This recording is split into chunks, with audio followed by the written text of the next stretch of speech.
There's intense desperation at this hour for the families of those who are still being held by terrorists in Gaza. That certainly does, as we pointed out, include Americans. Nearly 100 hostages set free since the start of the war in Gaza. Despite the central role U.S. negotiators continue to play, only 4 have been Americans so far, including the one tonight, the 49-year-old Liat Benin. She is a dual Israeli-American citizen. Her husband, as we mentioned earlier, was kidnapped as well by Hamas. He's still stuck in Gaza as far as we know.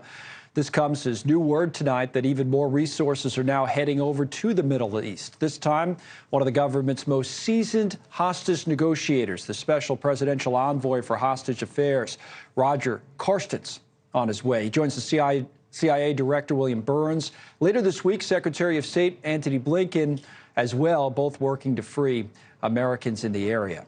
But since the truce was put in place, that work, again, has freed just one other tiny American hostage, the 4-year-old girl Abigail Edan, who watched her parents die before she was kidnapped by people who hate her family. What a scene that was. And now we have the one more American hostage tonight. I'm joined by Israeli Special Ops veteran Aaron Cohen tonight. Aaron's also a founder of a company that's called Cherries, which specializes in counterterrorism training for law enforcement. So, you know, Aaron, we could back into this by starting, I suppose, with the good news. We didn't know if there would be. We've said it every night. Well, there'll be an American on the list. Finally, tonight, there is one. Is that something to build on, or how do you view that?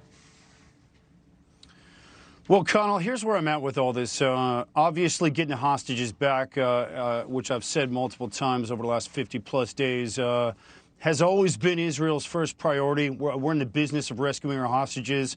Every single one of them matters. Israel will go to war to go get its hostages. That's priority number one. But I got to tell you, right now, at this trickle rate that Hamas is releasing them is where I'm concerned. And I'm going to explain why. And I'm going to come at this from a counterterror and special operations perspective. I've been in this business 20-plus years. Right now, we're looking at about 30% or just under 30% of hostages which are being released. These hostages have been separated from their families, which means they're coming out. Some of them don't have family members that were killed in that October 7th massacre. Some of those that are coming out have been separated from live parents who are still being held captive. My concern right now and the conversations that people are having in Israel right now, let me just say this.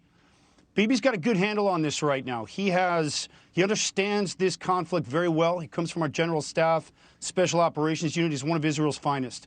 But he's in a very tough situation right now. The conversations that are being had is, how come that number's not 70 or 80%, Connell? And let me tell you why I believe it's not at 70 or 80%. I believe that the president has ended up getting himself into a situation where he has been forced to do whatever it takes to get any hostages released. And in the counterterror business, conceding to that psychological warfare, that fear. We don't live on hope, which is what you just said in your last little piece there. Right. Optimism is not something that we placate to. And so what that means is Israel needs to start looking at options. Let me ask you this. If we were to crank up operations tomorrow, what would that do to that pressure on Hamas? Hamas was begging for this ceasefire. Israel agreed on one condition, start releasing our people. But if operations continued in 10 minutes from now, what would happen to those numbers? Now, we're talking about real lives here that we're trying to save. Right. And again, we just had a report now of potential kids who may have been killed or may have been dead. On that, if you can. So here's what I think is going to happen. What I think is going to happen is if Israel went back to the operational status right now, that would increase the pressure on Hamas, which is the reason why they were begging for this ceasefire, because of that sir lachatz, like we say in Hebrew, that brilliant pressure cooker campaign that Israel held on Hamas for over a month. They begged for that ceasefire. Number two, why is the country that is harboring Hamas leadership, Ismail Haniyeh and Khalid Mashal, why are they at the front and center of these negotiations right now? Is that really in good faith?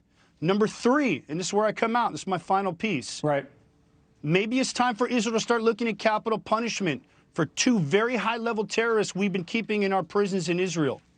Because although Hamas is not afraid to die, let me make it real clear on that little green bandana that was made famous on October 7th at that kibbutz, those kibbutz massacres, which is Hatalmut in Arabic, tell the death.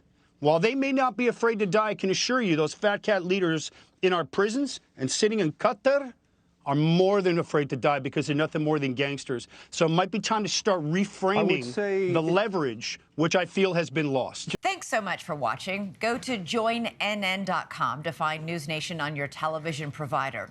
And don't forget to click the red subscribe button below to get more of NewsNation's fact-driven, unbiased coverage.